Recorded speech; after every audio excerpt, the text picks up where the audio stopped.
উস্কানিতে হাসিনার নির্দেশে সারা দেশের পূর্ব থেকেই লগি বৈঠা নিয়ে তার ওই উন্মত্ত ওই ডাকাত গুন্ডা বান্দাদেরকে লেলিয়ে দেওয়া হয়েছিল, আহ্বান করা হয়েছিল যে লগি বৈঠা নিয়ে তোমরা রাজধানীতে আসো।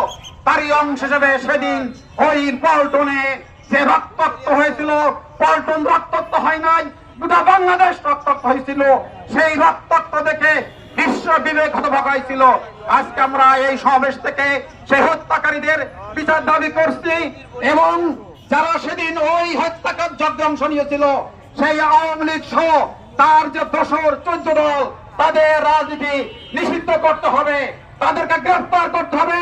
বাংলাদেশে আর কোন ফাঁসিবাদী, আর কোন ফ্যাসিস্ট, আর কোন সন্ত্রাস গুন্ডা পান্ডা, আর কোন তালুকদারি ব্যক্তি পরিবার কেন্দ্রিক রাজনীতি দেশের মানুষ আর গ্রহণ করবে না।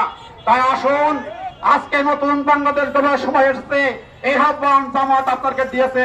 আসুন একটি সুন্দর বাংলাদেশ গড়ার জন্য আমরা সবাই বাংলাদেশ জামাত ইসলামীর নেতৃত্বে ঐক্যবদ্ধ হই।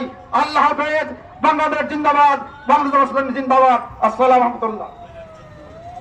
ধন্যবাদ জানাচ্ছি জনাব আবুল হাশেম রেজাকে। সম্মানিত যশোরবাসী, এখন এই পর্যায়ে আপনাদের সামনে বক্তব্য নিয়ে